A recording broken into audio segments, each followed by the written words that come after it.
My self प्रिया गोयल। सो जैसे कि हमें पता है कि अभी सीएचओ का एग्जाम आने वाला है 11 अक्टूबर को, तो हम उसके लिए ऑनलाइन क्लासेस ले रहे हैं। तो मैं आपको कम्युनिटी पढ़ाने वाली हूँ। तो कम्युनिटी के जब आप पीडीएफ देखेंगे जो सीएचओ के एग्जाम के लिए जो हमारा सिलेबस है, तो उसमें जो सी पार्ट है उसका फर्स्ट टॉपिक आज हमने उठाया है, कॉन्सेप्ट्स ऑफ पब्लिक हेल्थ। सो आज हम इसके बारे में पढ़ने वाले हैं। तो जैसे कि हम पब्लिक हेल्थ पढ़ने वाले हैं, तो जिसके लिए हमें सबसे पहले पता होना चाहिए what is community health nursing. So community health nursing क्या है? जब हम nursing practice plus public health practice दोनों को अप्लाई करते हैं for promotion of health of community and prevention of disease from community. ठीक है, तो इसमें बेसिकली यही बोला है कि कम्युनिटी हेल्थ क्या है। जब हम अपनी नर्सिंग प्रैक्टिस को और जो पब्लिक हेल्थ प्रैक्टिस है उन दोनों को यूज करते हैं कम्युनिटी की हेल्थ को प्रोटेक्ट करने के लिए या फिर उनको बीमारी से बचाने के लिए। तो ये एक सिंपल सी डेफिनेशन है कम्युनिटी हेल्थ नर्सिंग की। नेक्स्ट बात करते हैं हेल्थ, जो कि एक बहुत ही इंपॉर्टेंट कॉन्सेप्ट है इन पब्लिक हेल्थ। सो जैसे कि हमें पता है हेल्थ जो है, हेल्थ की डेफिनेशन WHO ने दी थी कि it is a state of complete physical, mental, social and spiritual wellbeing and not merely N absence of disease. तो ये डेफिनेशन आपको अच्छे से याद कर लेनी है। 1971 में WHO ने ये डेफिनेशन दी थी हेल्थ की। तो ये क्वेश्चन यहाँ से आ सकता है कि ये डेफिनेशन किसने दी थी या ये क्या है। आपको पूरी डेफिनेशन दे देंगे कि ये क्या है। तो बेसिकली हेल्थ क्या है, इसमें ये बोलते हैं कि हेल्थ का मतलब ये नहीं है कि आप बीमारियों से दूर है। हेल्थ का मतलब है कि आप physically, mentally, spiritually and socially, ये चार कॉन्सेप्ट आते हैं कि आप फिजिकली भी ठीक होने चाहिए हो, मेंटली भी, सोशली भी एंड स्पिरिचुअली भी। तो ये जो है डेफिनेशन है वो है हेल्थ की। नेक्स्ट हम अगर कम्युनिटी की बात करें तो हमें पता होना चाहिए कि कम्युनिटी हेल्थ क्या है। तो कम्युनिटी हेल्थ क्या है? तो कम्युनिटी हेल्थ में दो कॉन्सेप्ट, दो जो पॉइंट्स है वो बहुत इंपॉर्टेंट है। ये basically health status of population को बताता है।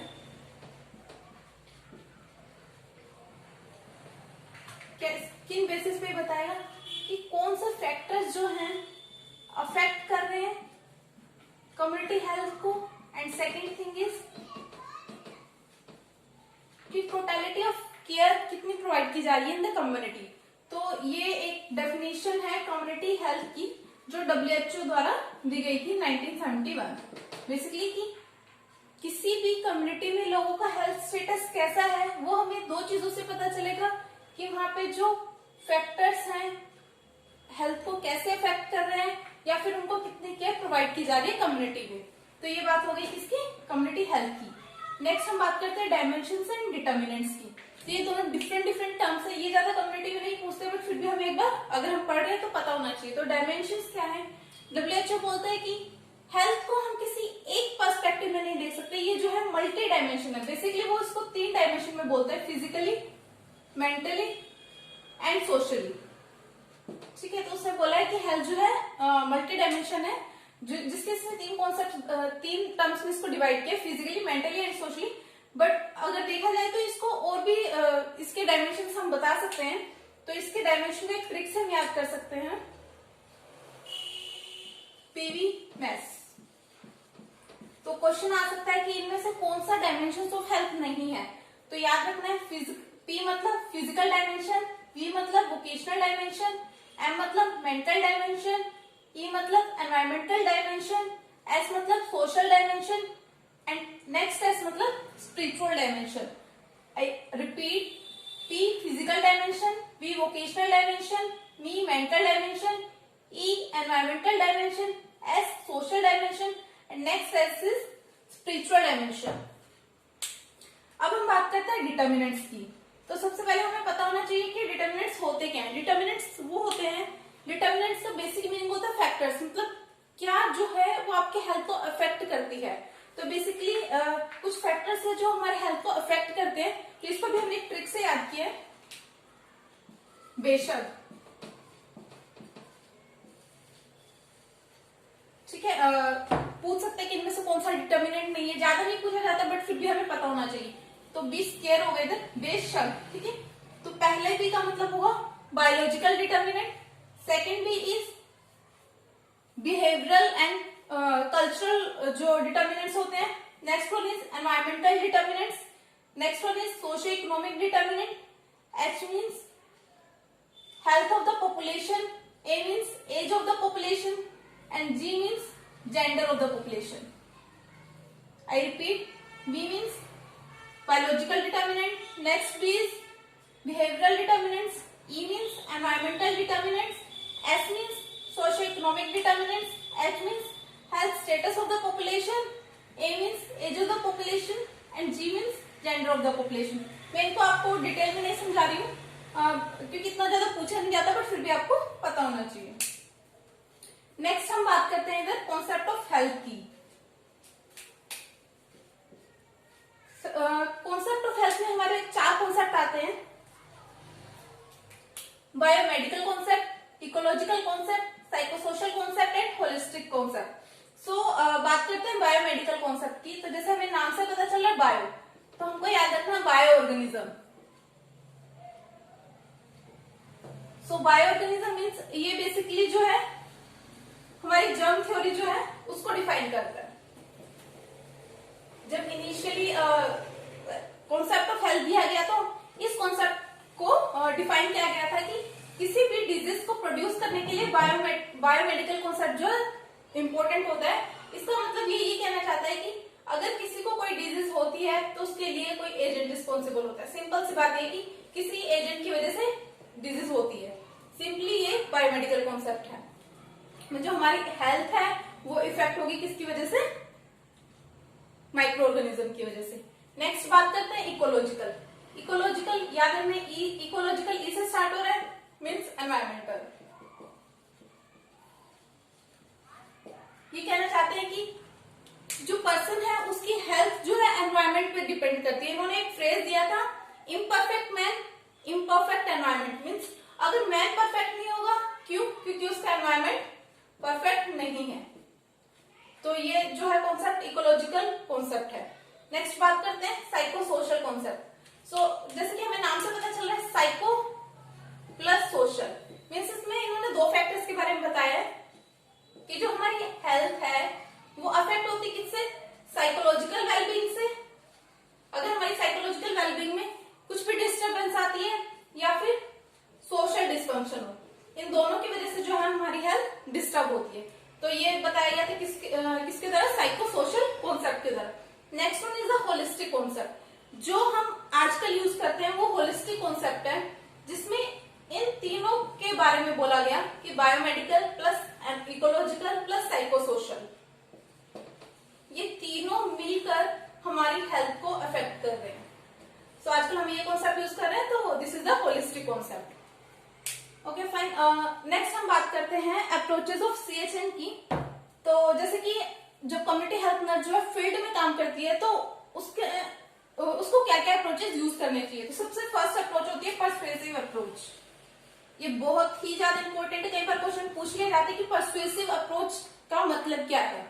फॉर एग्जाम्पल जैसे जो कम्युनिटी हेल्थ नर्स है वो फील्ड में लोगों को अवेयर करा रही है, हेल्थ एजुकेशन दे रही है, तो उसके अंदर कैपेसिटी होनी चाहिए, उसके अंदर एबिलिटी होनी चाहिए कि वो लोगों को कन्विंस कर सके थ्रू डायलॉग्स। इसका सिंपल मीनिंग होता है convincing power. So convincing through dialogues is known as a persuasive approach. जब हम किसी को किसी भी चीज के लिए कन्विंस कर ले तो वो होती है पर्सुएसिव अप्रोच। नेक्स्ट हम बात करते हैं enforcement. Enforcement means through rules and regulation. Simple meaning है रूल्स एंड रेगुलेशन। जब हम रूल्स एंड रेगुलेशंस अप्लाई कर देते हैं तो वो कौन सी अप्रोच यूज हो जाती है, enforcement approach. Next approach is a team approach. जैसे कि हमें पता है किसी भी गोल को अचीव करने के लिए एक सिंगल इंडिविजुअल उस गोल को अचीव नहीं कर सकता, उसके लिए पूरी टीम चाहिए होती है। इन द सेम फॉर्म अगर हम कम्युनिटी में काम कर रहे हैं, कम्युनिटी की हेल्थ को प्रमोट करने के लिए या वी कैन से कि प्रोटेक्शन ऑफ डिजीज के लिए पूरी टीम अप्रोच यूज होगी, तभी हम अल्टीमेट गोल को अचीव कर पाएंगे। Next one is the community involvement.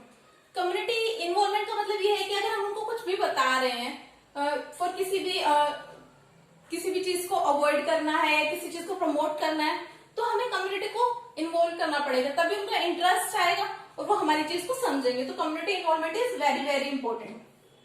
Next one is a multi sectoral. अगर हम हेल्थ के बारे में बता रहे हैं, फॉर एग्जाम्पल हम किसी कम्युनिटी के हेल्थ को प्रमोट करना चाहते हैं, तो जैसे कि हमने पढ़ा ये होलिस्टिक कॉन्सेप्ट है, तो जरूरी नहीं है कि हमें उसके फिजिकल कॉन्सेप्ट जो फिजिकल हेल्थ है उसी को ध्यान देना है। हमें डिफरेंट डिफरेंट यानी कि वहां पे हमें साइकोलॉजिकल सेक्टर, वहां पे हमें सोशल सेक्टर, इन सब सेक्टर्स को मिलके एक साथ काम करना पड़ेगा, तभी हम अपने गोल तक पहुंच पाएंगे, तभी हम कम्युनिटी के हेल्थ को प्रमोट कर पाएंगे। Next one is the nursing process. जैसे कि हमें पता है कम्युनिटी हेल्थ नर्स जो है उसको हेल्थ को प्रमोट करने के लिए जो एडपाई होता है वो कम्युनिटी में यूज कर सकती है, असेसमेंट, डायग्नोसिस। बेसिकली कम्युनिटी में एसएच जो कम्युनिटी हेल्थ नर्स है वो डायग्नोसिस नहीं बना सकती, वहां पे उसको कम्युनिटी डायग्नोसिस बोलते हैं। So planning, implementation and evaluation, so ये सारी जो है अप्रोचेज है। आई रिपीट, पर्सुएसिव अप्रोच जब हम किसी को कन्विंस करते हैं through dialogues. Next one is the enforcement approach, means जब हम कुछ रूल्स एंड रेगुलेशंस अप्लाई कर देते हैं किसी भी चीज को के गोल तक पहुंचने के लिए। Next one is the team approach, जब सब एक साथ मिलकर किसी गोल को अचीव करने के लिए काम करते हैं। Next one is the community involvement, जब कम्युनिटी को साथ में लेके चलते हैं, यानी कि हम बताए जा रहे हैं, कम्युनिटी सुन नहीं रही, या हम कम्युनिटी को अपने साथ में लेकर नहीं चल रहे हैं, तो that is the community involvement. Next one is the multi sectoral, different different sectors को इन्वॉल्व करना है हेल्थ को प्रमोट करने के लिए। Next one is the nursing process का यूज करना है। उसके बाद कुछ टर्म्स आती हैं जो काफी बार पूछ ली जाती है। तो सबसे पहली टर्म है elimination and next one is the eradication. So elimination, इसको इन शॉर्ट हम याद रख सकते हैं, रीजनल एलिमिनेशन। सो रीजनल का मतलब है किसी पर्टिकुलर एरिया में, किसी पर्टिकुलर रीजन में, एलिमिनेशन मतलब हटाना। इधर हम बात कम्युनिटी हेल्थ की कर रहे हैं, तो इधर हम इन रिस्पेक्ट ऑफ डिजीज बोलेंगे। तो जब हम किसी पर्टिकुलर एरिया में जब डिफाइन कर देते हैं कि इस एरिया में उस डिजीज को एलिमिनेट, उस डिजीज को खत्म कर दिया गया है, तो उसको बोलते हैं elimination. And eradication simply means cut by roots, means उसकी जो रूट्स हैं हमने उसको ही खत्म कर दिया, वो ग्लोबली लेवल पे कहीं पे डिजीज अवेलेबल ही नहीं है। मैं जैसे एग्जांपल दूंगी, जैसे कि हम बात करें एलिमिनेशन की, तो एलिमिनेशन में एग्जांपल हुआ पोलियो। इंडिया में हमने डिफाइन कर दिया कि इंडिया मतलब रीजनल, इंडिया में जो है पोलियो जो है एलिमिनेट हो चुका है, तो वो एग्जांपल होगा किसका, एलिमिनेशन का, बिकॉज हम रीजन हमने डिफाइन कर दिया और एलिमिनेट हो चुकी है। Next one is the eradication, हम बात करेंगे स्मॉल पॉक्स की। तो इसका मतलब है कि स्मॉल पॉक्स ग्लोबली लेवल पे कहीं पे भी नहीं है, स्मॉल पॉक्स बिल्कुल ही इरेडिकेट हो चुका है। तो मतलब हमने इसको रूट से ही कट कर दिया है, ये कहीं पे भी, नॉट अ पर्टिकुलर एरिया, पूरे ग्लोब में कहीं पे भी अवेलेबल नहीं है। तो ये एक बेसिक डिफरेंस है एलिमिनेशन और इरेडिकेशन में। नेक्स्ट हम बात करते हैं मॉनिटरिंग एंड सर्विलेंस की। तो इसमें बहुत ही माइनर सा डिफरेंस है, बट हम इसमें कभी कभी कंफ्यूज हो जाते हैं, तो इसको याद रखना काफी जरूरी है। सो मॉनिटरिंग, पहले तो हमें याद रखना है जो मॉनिटरिंग है वो एक एक्टिव काइंड ऑफ मॉनिटरिंग है, और जो कॉन्टिन्यूस कभी नहीं होते, इंटरमीडिएट लेवल पे होता रहता है। ठीक है, जो इंटरमीडिएट लेवल पे होता रहता है, बेसिकली टू चेक कि वहां पे लोगों का जो है हेल्थ स्टेटस कैसा है। ठीक है, ये हो गया मॉनिटरिंग। उसके बाद बात करते हैं सर्विलेंस। सॉरी, ये this is not active, this is a type of active kind of इसको बोलते हैं, और ये जो है कॉन्टिन्यूस लेवल पे होता है। ठीक है, मैं इसको एक एग्जांपल से समझाऊंगी। फॉर एग्जांपल कोई पर्टिकुलर एरिया है, कोई एक गांव की बात कर लेते हैं, ये विलेज एक्स है, यहाँ पे डायरिया का आउटब्रेक हो गया।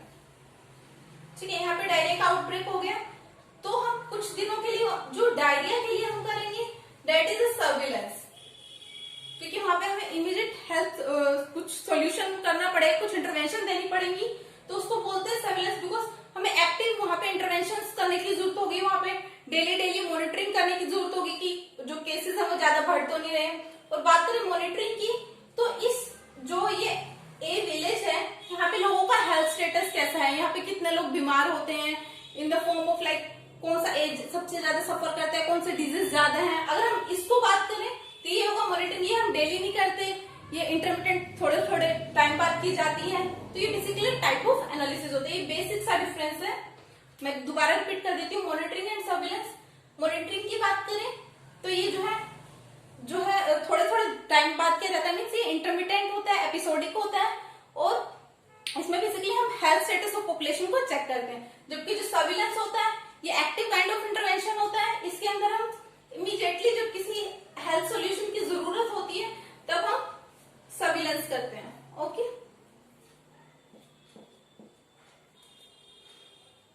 जैसे फॉर एग्जांपल अगर हम बात करें कोविड की, तो कोविड जैसे कि अभी इतना ज्यादा बढ़ रहा है, तो ऐसा नहीं है कि हम थोड़े टाइम बाद उसको देखें कि लोगों में कितना बढ़ रहा है, क्या है क्या नहीं।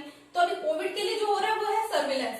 लेकिन अगर हम बात करें उसके अलावा किसी और डिजीज की, ठीक है, फॉर एग्जाम्पल बात करते हैं टीबी की, तो टीबी की हम क्या करेंगे, मॉनिटरिंग। उसको रोज रोज चेक तो नहीं करने जा रहे हम। कोविड का तो रोज डेटा आता है कि आज इतने लोग सफर हो गए, इतने लोग सफर हो गए। लेकिन टीबी जिसको हम एपिसोडिक फॉर्म में, एपिसोडिक डेली चेक करते हैं, थोड़े थोड़े टाइम बाद चेक कर रहे हैं, ठीक है। उसके बाद बात करते हैं डिजीज, इलनेस एंड सिकनेस। ये तीन इंपॉर्टेंट टर्म्स हैं, तो इनको समझना बहुत जरूरी है। जैसे कि डिजीज, यहाँ पे आपको दिख रहा है इज मतलब आराम, इसके आगे लगे डीज मतलब आराम का ऑपोजिट। जब किसी भी इंसान को डिजीज होती है तो बेसिकली हमें याद रखना डी से डिस्फंक्शन। तो उसका डिस्फंक्शन किसी भी फॉर्म में हो सकता है, या तो ये फिजिकल हो सकता है या साइकोलॉजिकल हो सकता है। बेसिकली इसका मतलब होता है डिजीज, ठीक है। डिजीज को कैसे याद रखना है, डी डिस्फंक्शन किसी फॉर्म में हो सकता है, या तो फिजिकली उसको कुछ भी हो गया है, या फिर वो मेंटली जो है उसको डिस्फंक्शन हो गया। तो ये सिंपली इसका मतलब है डिजीज। नेक्स्ट हम बात करते हैं इलनेस की। इलनेस को याद रखना है कैसे, कि ये एक सब्जेक्टिव फीलिंग होती है, ठीक है। ये एक सब्जेक्टिव फीलिंग होती है, जो पर्सन इसको फील कर रहा होता है वो वही बता सकता है कि यस आई एम इल। हम इसको ऐसे भी याद रख सकते हैं, जब हम एप्लीकेशन लिखते हैं तो हम लिखते हैं कि yes I am ill, so today I am not able to attend the school और कॉलेज। तो वो हमारी सब्जेक्टिव फीलिंग होती है जो हम बोल रहे होते हैं, तो वो क्या होगी, इलनेस। नेक्स्ट हम बात करते हैं सिकनेस की। तो ये एस से स्टार्ट हो रहा है, तो याद रखना है सोशल डिस्फंक्शन।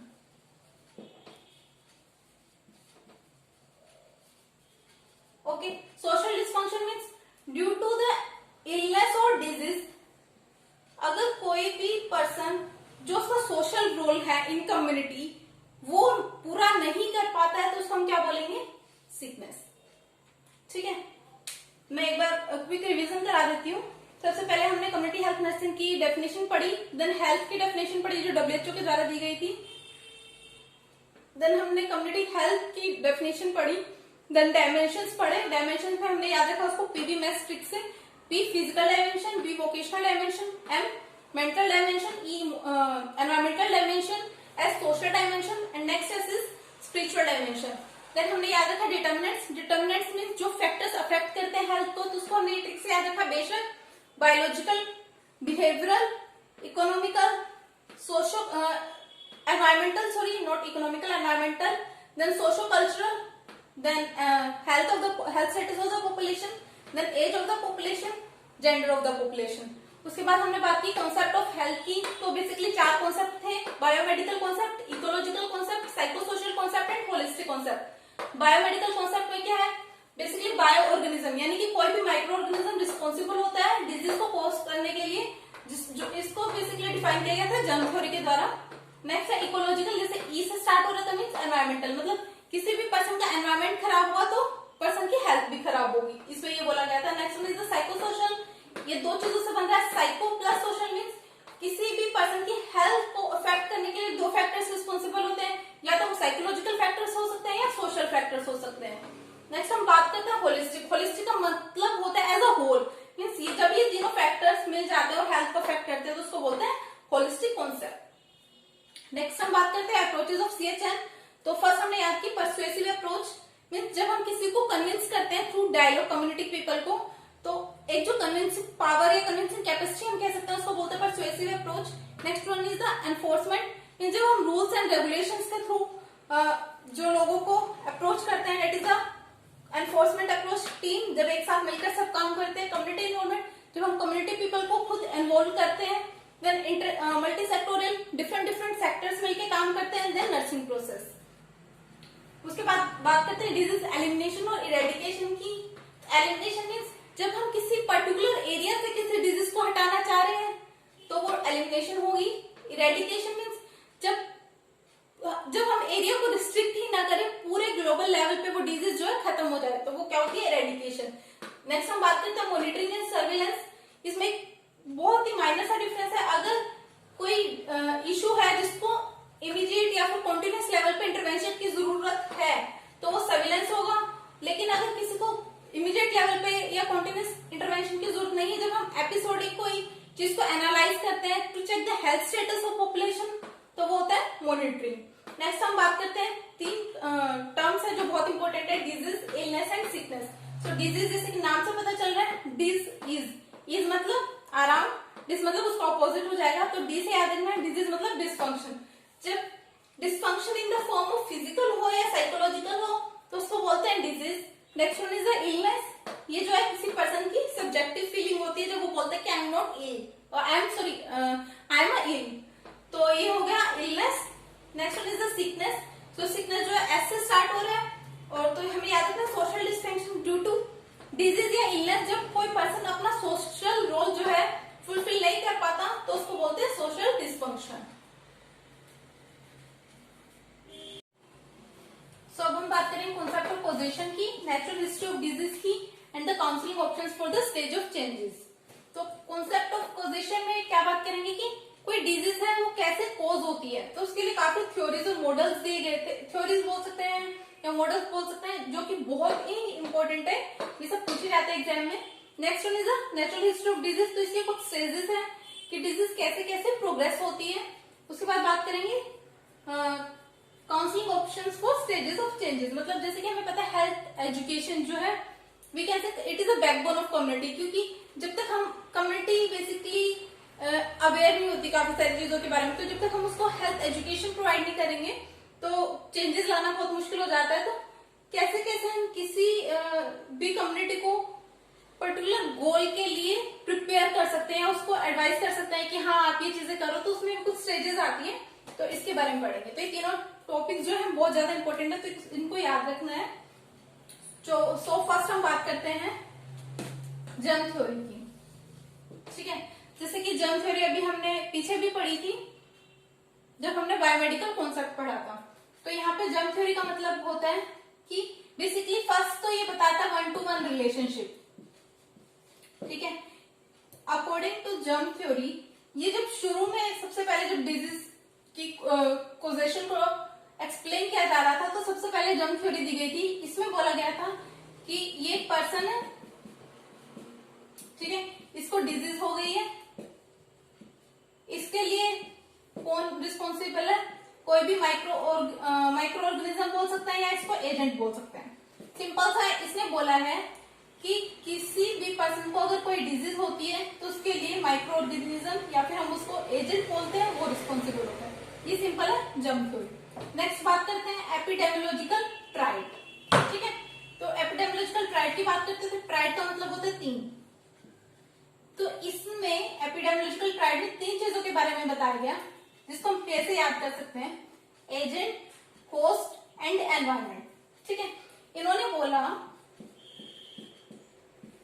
कि कोई भी अगर डिजीज होती है तो उसमें 3 चीजें इंपॉर्टेंट होती है। सबसे पहले एजेंट का मतलब जो भी माइक्रो ऑर्गेनिज्म है जो डिजीज को कोज कर रहा है, ठीक है। Next one is the host में लाइक कोई भी पर्सन जिसको डिजीज हो रही है, एनवायरमेंट जो भी सराउंडिंग है जिस भी वजह से डिजीज हुई है। तो ये सब जो चीजें हैं ये डिजीज को कोज कराने में रिस्पॉन्सिबल होती है अकॉर्डिंग टू एपिडेमियोलॉजिकल ट्राइड, ठीक है। उसके बात करते हैं triangle. This is the triangle. So इन्होंने सेम चीज बताई है HAE वाली, बट छोटा सा डिफरेंस था टाइम का। इन्होंने टाइम को भी ऐड कर दिया। इन्होंने बोला कि किसी भी होस्ट में अगर कोई माइक्रो ऑर्गेनिज्म यानी कि एजेंट जाता है with the influence of environment, तो टाइम का उसमें क्या इंपॉर्टेंस होगा तो उन्होंने इसको टाइम के साथ में रिलेट किया, तो ये क्या हो गया, ट्रायंगल ऑफ एपिडेमियोलॉजी। नेक्स्ट बात करते हैं मल्टीफैक्टोरियल कॉजेशन। जैसे कि नाम से पता चल रहा है, मल्टी मतलब मैनी, फैक्टोरियल मतलब फैक्टर्स। ठीक है, कि इधर हमने बात की 4 चीजों की, इधर बात की 3 चीजों की, इधर बात की वन मतलब 1 to 1 रिलेशनशिप, यानी कि सिर्फ एक चीज की। इधर बात करें मल्टी फैक्टोरियल, जब बहुत सारे फैक्टर जो हैं इन्फ्लुएंस करते हैं किसी भी डिजीज को कॉज करने में। लाइक इसके एग्जांपल है, जैसे एनवायरमेंट में भी डिफरेंट कैरेक्टरिस्टिक्स आ जाए, एजेंट में भी अलग अलग चीजें आ जाए, कॉज की भी ससेप्टिबिलिटी देखें, जेंडर देखें, रिलीजन देखें, या फिर उसकी इम्यूनिटी कंडीशन या कुछ भी, जब डिफरेंट कैरेक्टरिस्टिक्स को रिलेट किया जाए तो होता है मल्टीफैक्टोरियल कॉजेशन। ठीक है, अब बात करते हैं वेब ऑफ कॉजेशन। जैसे वेब का मतलब होता है जाल। ठीक है, तो जैसे आपने जाल देखा होगा, तो जाल जो है एक दूसरे में उलझा पड़ा रहता है, पता नहीं चलता कि कोई चीज कहां से शुरू हुई है और कहां से खत्म हुई है। तो ये बेसिकली जो हमारे एनसीडीज होते हैं, यानी कि नॉन कम्युनिकेबल डिजीज होते हैं, उनको डिफाइन करने के लिए वेब ऑफ कॉजेशन दिया गया था। जैसे कि फॉर एग्जाम्पल किसी पेशेंट को डायबिटीज हो गया है, ठीक है, तो उसको डायबिटीज हुआ, वो ओवरवेट था सबसे पहली बात, उसको हाइपरटेंशन भी थी, स्ट्रेस में भी रहता था, फिर ओवरवेट की वजह से उसको हाइपरटेंशन हो गया। ठीक है, बात कर सकते हैं, या फिर उसका जो लाइफस्टाइल है बहुत ही ज्यादा सिडेंटरी था।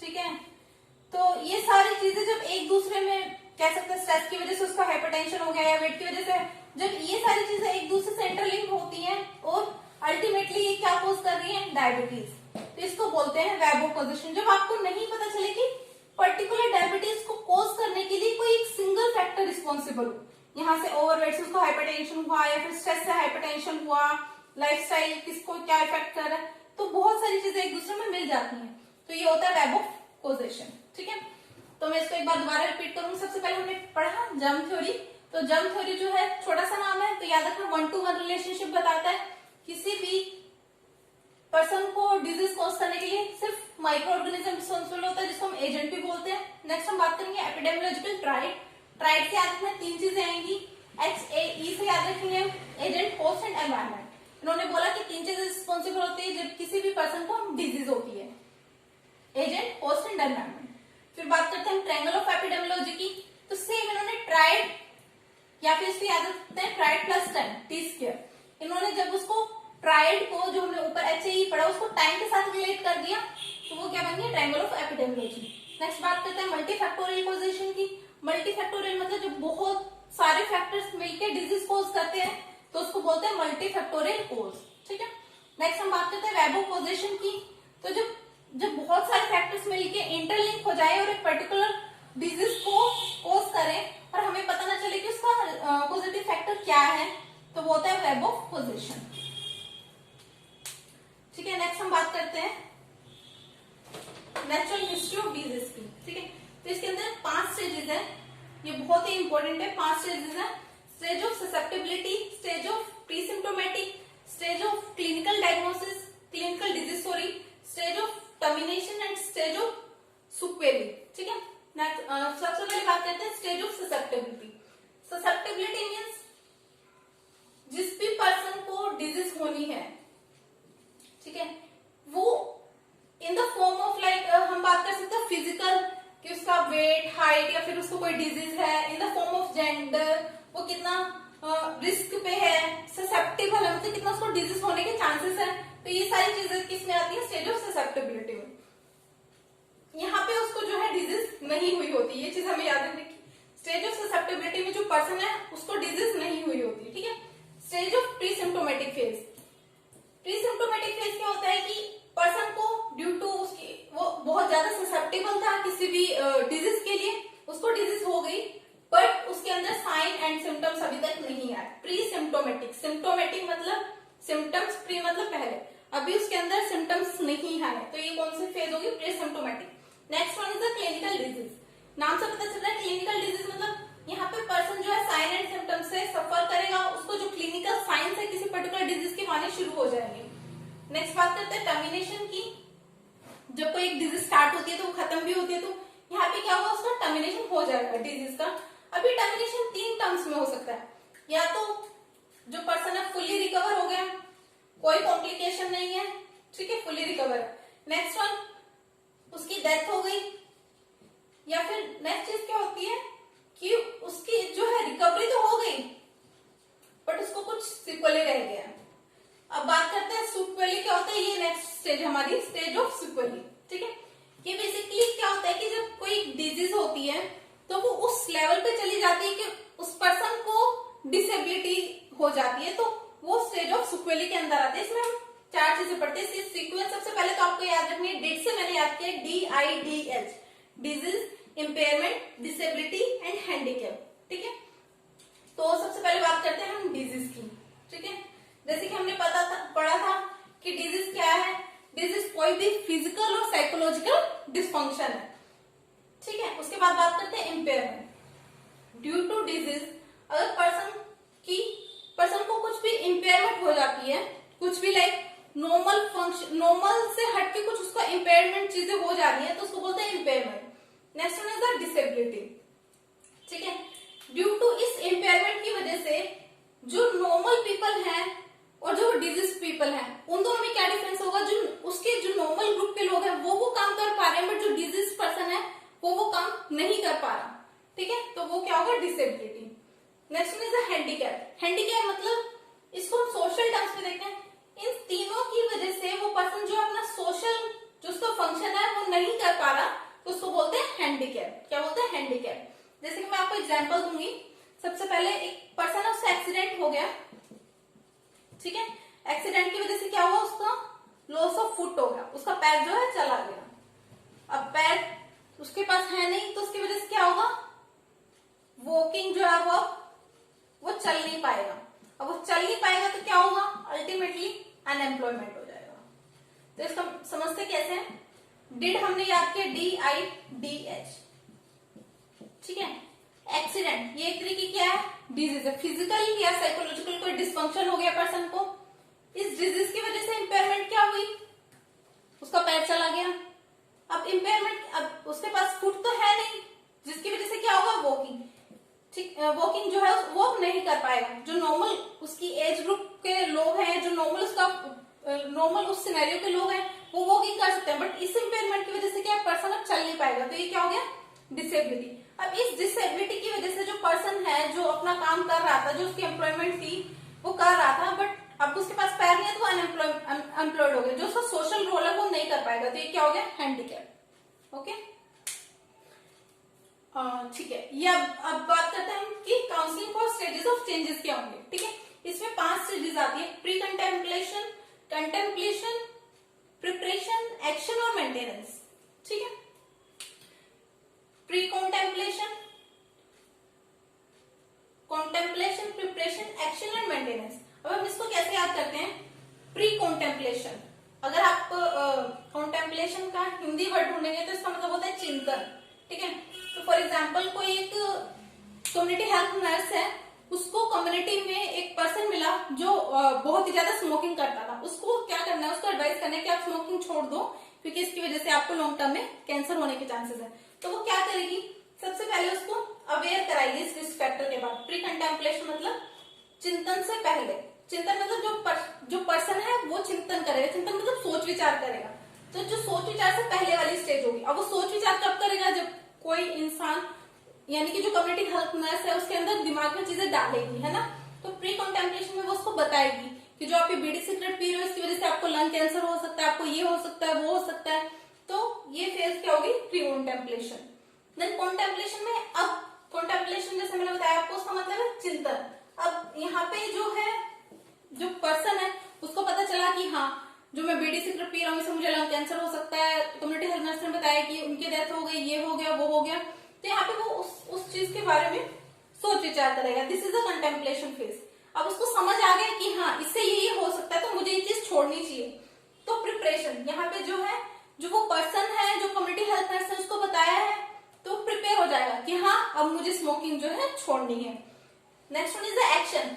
अब उसने वो प्रिपेयर तो हो गया कि हाँ मुझे छोड़नी है, एक्शन, अब यहाँ पे वो जो है स्मोकिंग को क्या कर देगा, क्विट कर देगा, ठीक है। यहाँ पे वो जो नर्स ने उसको बताया वो उसको एक्शन ले लेगा।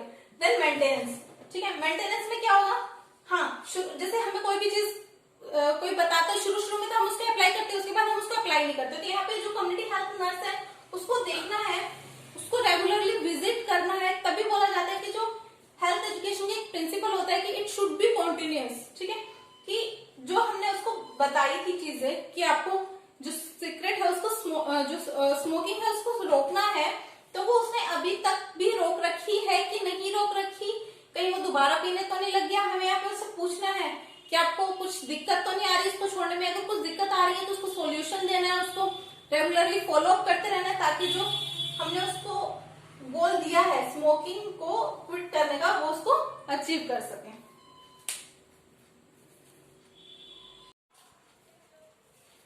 अब हम बात करते हैं नेक्स्ट लेवल्स ऑफ प्रिवेंशन की। सो ये very very very important topic है। अगर कम्युनिटी से बात की जाए तो इससे एक या दो क्वेश्चन जरूर आते हैं, ठीक है।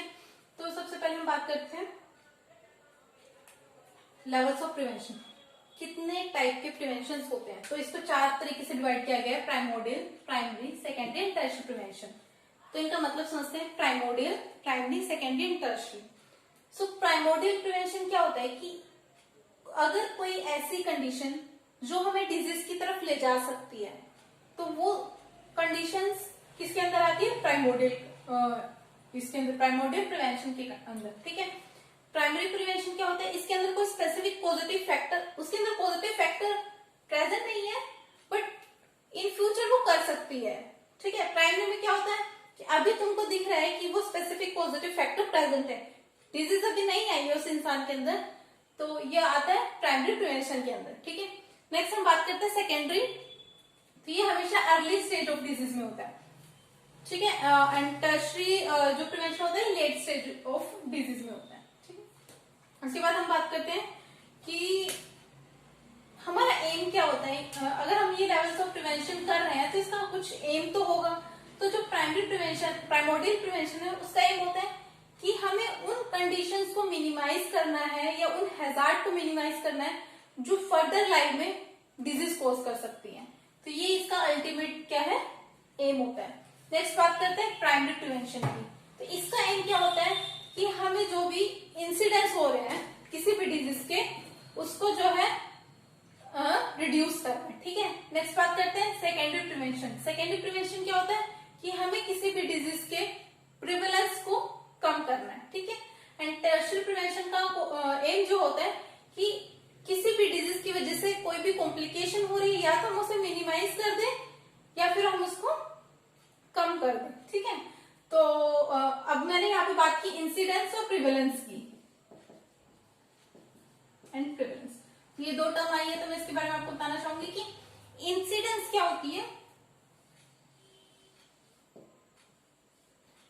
Incidence is defined as the occurrence of new cases in a like at a particular point of time or a period of time in a particular population. Means कि किसी एक पर्टिकुलर पीरियड में या फिर थोड़े टाइम के अंतर्गत कितने लोगों को बीमारियां हो रही हैं, जो नए केसेस हैं, ठीक है, वो आते हैं इंसिडेंस के अंदर, ठीक है। नेक्स्ट बात करते हैं प्रिविलेंस की।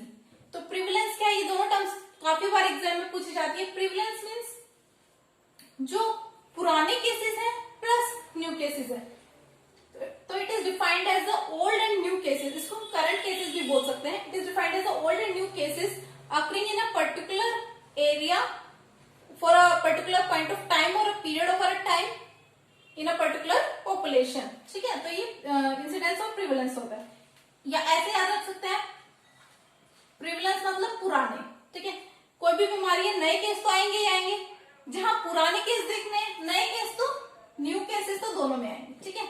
जिसमें पुराने आएंगे वो किस में आएंगे, प्रिविलेंस में, तो ओल्ड प्लस न्यू, ठीक है। अगर आप इसमें भी भूल जाते हो तो एक और ट्रिक है PID, पिट से आप इसको याद रख सकते हैं, ठीक है। तो पिट का मतलब क्या होता है कि जब भी हम प्रिविलेंस पढ़ते हैं तो उसमें प्रिविलेंस का फॉर्मूला होता है इंसिडेंस इनटू ड्यूरेशन, ठीक है। तो प्रिविलेंस, इसका मतलब क्या हुआ, प्रिविलेंस क्या होता है कि इंसिडेंस इनटू ड्यूरेशन, मतलब जैसे कि जो न्यू केसेस हैं और उसको अगर हम टाइम के साथ कंपेयर करें तो ये क्या कहलाएगा, प्रिवलेंस। ठीक है, मतलब टाइम के साथ ना किसी पीरियड ऑफ टाइम में कितने और केसेस आ गए हैं या पुराने कितने केसेस हैं, तो ये सब किसके अंदर आ जाता है, प्रिवलेंस के अंदर। हमने यहाँ पे पढ़ लिया कि prevalence is equal to incidence into duration.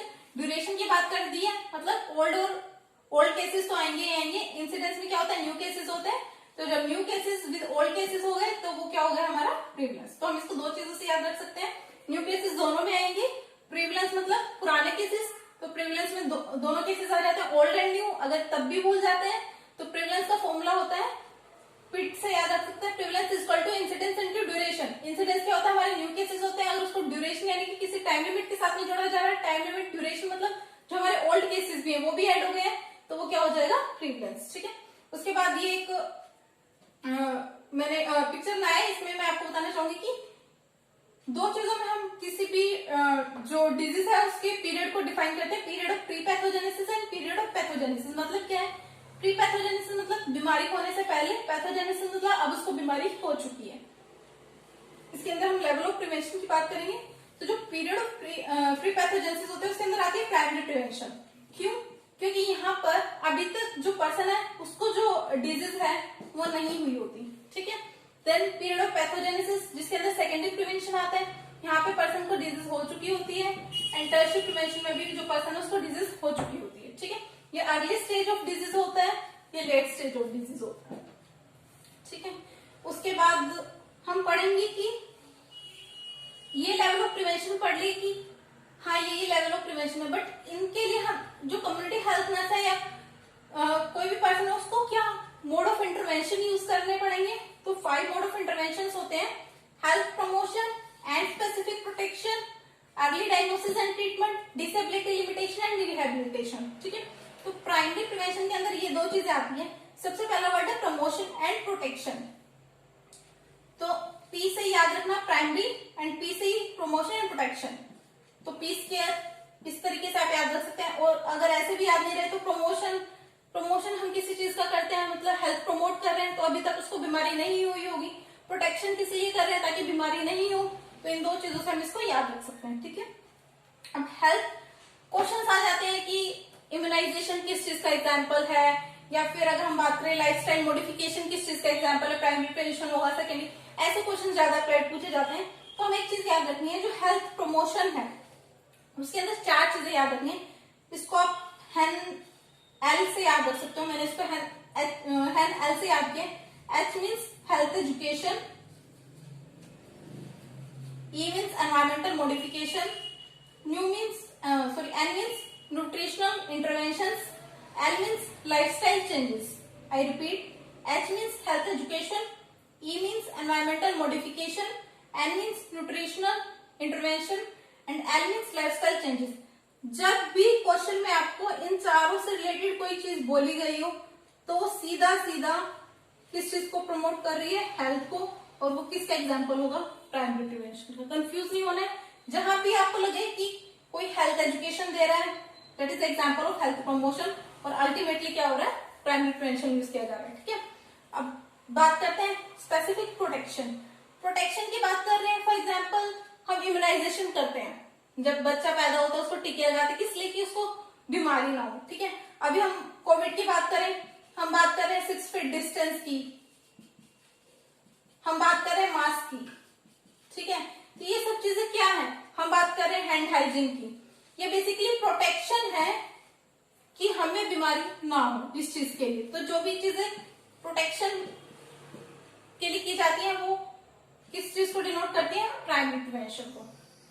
अब हम बात करते हैं सेकेंडरी प्रिवेंशन को। यहाँ अप टू प्राइमरी प्रिवेंशन हमें पता है पर्सन को डिजीज नहीं हुई है, बट वो उसके पास कोई भी रिस्क फैक्टर है, स्पेसिफिक रिस्क फैक्टर है। ठीक है, अब बात करते हैं सेकेंडरी की। तो सेकेंडरी के अंदर आता है अर्ली डायग्नोसिस एंड ट्रीटमेंट। नाम से पता चला अर्ली डायग्नोसिस की बीमारी को जितनी जल्दी से जल्दी हम पकड़ सकें, और दूसरा ट्रीटमेंट मतलब जितनी जल्दी से जल्दी हो सके उसको पकड़ के उसका इलाज कराया जाए। ठीक है, तो जैसे सेकेंडरी प्रिवेंशन तो याद रख सकते हैं एस से स्क्रीनिंग। तो जो भी स्क्रीनिंग वाली चीजें हैं, है ना, वो सब आएंगी किसके अंदर, अर्ली डायग्नोसिस एंड ट्रीटमेंट के अंदर आएंगी। इसका बेसिकली मोटिव यही होता है कि हम जो पर्सन को डिसेबिलिटी की तरफ जो पर्सन अगर ड्यू टू अगर उसको इलाज नहीं मिल रहा है या बीमारी बहुत बड़ी है वो चला जाता है, तो उससे रोकना है। अगर किसी को इलाज जल्दी मिल जाएगा तो वो बीमारी से बच सकता है और डिसेबिलिटी से जो है बच सकता है। ठीक है, ये किसके अंदर आएगा, सेकेंडरी प्रिवेंशन के अंदर। नेक्स्ट हम बात करते हैं टर्शियरी प्रिवेंशन। जो टर्शियरी प्रिवेंशन ये अर्ली स्टेज में हम करते हैं जब शुरू में बीमारी स्टार्ट ही हुई होती है। टर्शियरी प्रिवेंशन जो है लेट स्टेज में आता है। इसके अंदर क्या होता है कि अब जो पर्सन है उसका ट्रीटमेंट चल रहा है बट आराम नहीं हुआ या फिर उसको बीमारी का जल्दी से पता नहीं चला, तो अब हमें क्या है उसकी डिसेबिलिटी को लिमिट करना है।